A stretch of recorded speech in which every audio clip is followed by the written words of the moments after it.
اگر canyon government کسی تعاون کے لیے تیار نہیں ہے تو کیا پاکستانی حکومت نے اس ایشو کو اقوام متحدہ کے پلیٹ فارم پہ اٹھانے کے لیے کوئی اقدامات کیے ہیں؟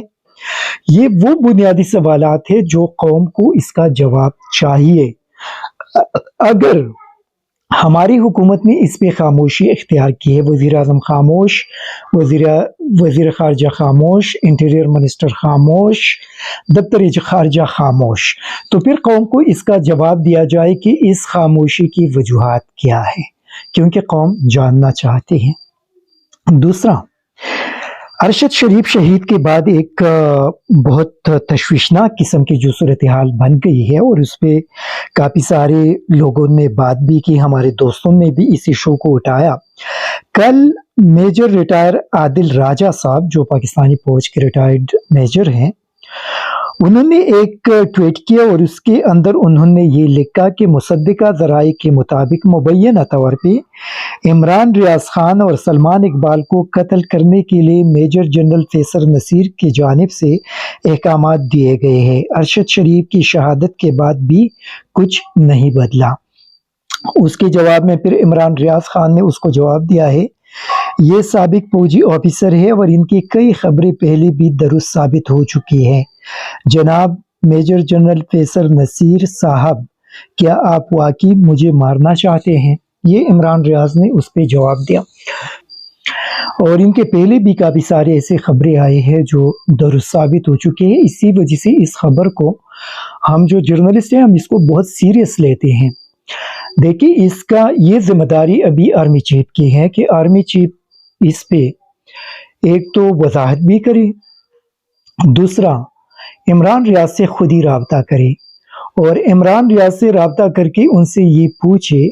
کہ ان کو کہاں سے دھمکیاں دی جا رہی ہے، پہلے ان کو کن کن لوگوں نے دھمکیاں دی، پھر ارشد شریف شہید کے نماز جنازہ کے دن کیا کچھ صورتحال اسلام آباد کے اندر تھی، اور اس سے ایک دن پہلے ارشد شریف شہید کے گھر میں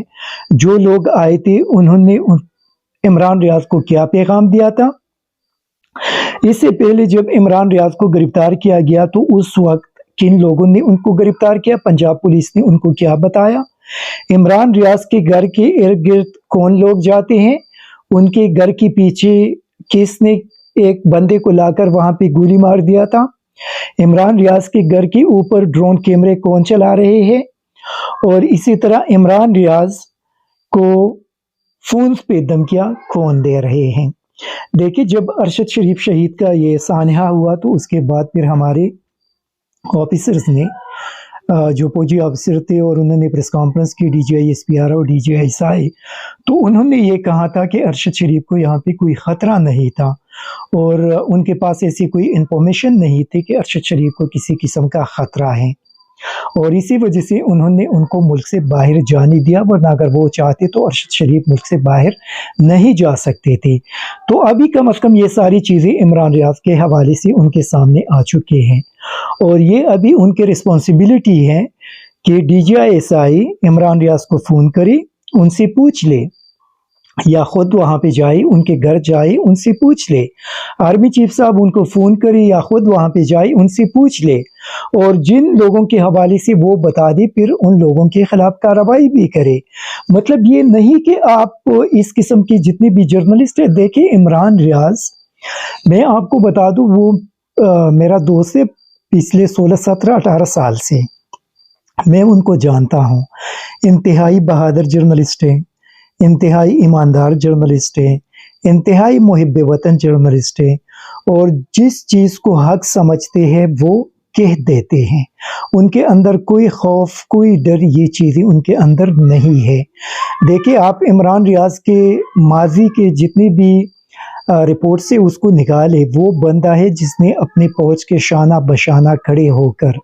دہشت گردی کے دوران اپنے جوانوں کے مورال بلند کرنے کے لیے ان علاقوں میں گئے جہاں پہ ہر جرنلسٹ کے لیے جانا ممکن ہی نہیں ہے، کیونکہ کوئی بھی بندہ نہیں چاہتا کہ ان کا جو زندگی ہے وہ خطرے میں پڑ جائے، لیکن اس کے باوجود عمران وہاں پہ گئی، کتنے بم دھماکوں کے اندر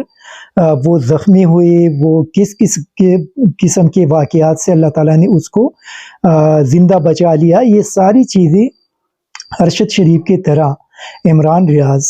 وہ جرنلسٹ ہے جس نے ہمیشہ پاکستانی فوج کے پشت پہ کھڑے ہو کر، ان کے فرنٹ لائن پہ کھڑے ہو کر انہوں نے اپنے فوجی جوانوں کی مورال کو بلند کرنے کے لیے ایک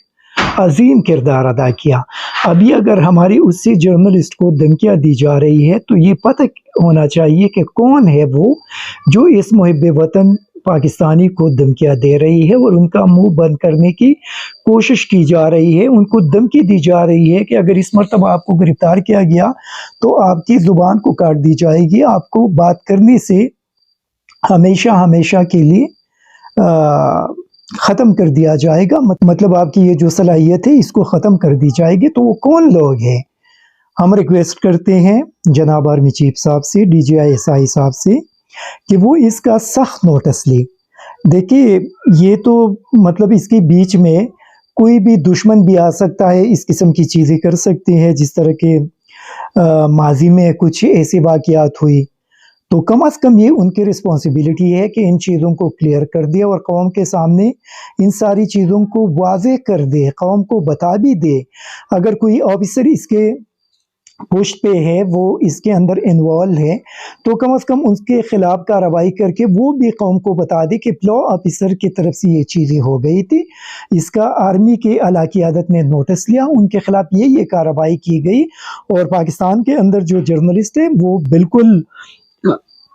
ان کے لیے کوئی خطرہ نہیں، وہ اپنا اس سخت حالات میں بھی جو پاکستان کے اندر جرنلسٹ کر رہے ہیں وہ اپنی ذمہ داریوں کو جاری رکھے۔ کم از کم اگر سیکیورٹی کی یہ صورتحال ہوگی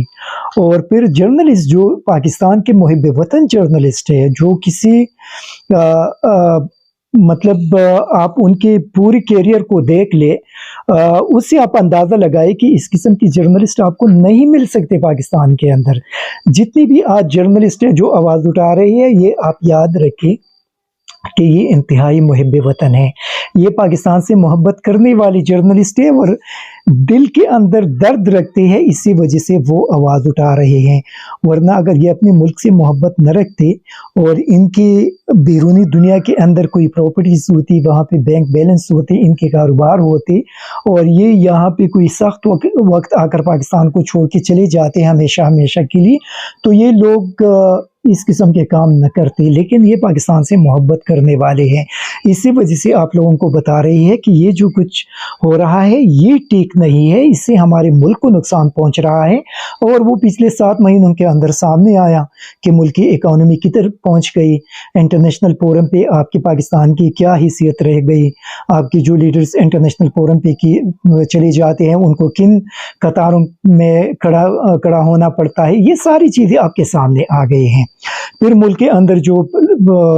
امن و امان کی صورتحال پیدا ہو گئی، یہ آپ دیکھ لیں، ملک کے ایک سابق وزیر اعظم پہ قاتلانہ حملہ ہو جاتا ہے، خیبر پختونخوا کے اندر روزانہ فوجی جوانوں اور پولیس پہ حملے کیے جاتے ہیں، سوات کے اندر، دیر کے اندر کیا کچھ ہوا، یہ سارے وہ صورتحال تھی جس پہ عمران ریاض جیسے لوگوں نے آواز اٹھائی تھی۔ تو اسی وجہ سے ہم ریکویسٹ کرتے ہیں کہ اس کو سیریس لیا جائے اور یہ جو معاملہ ہے اس کو فوری طور پہ حل کر دیا جائے۔ Thank you very much.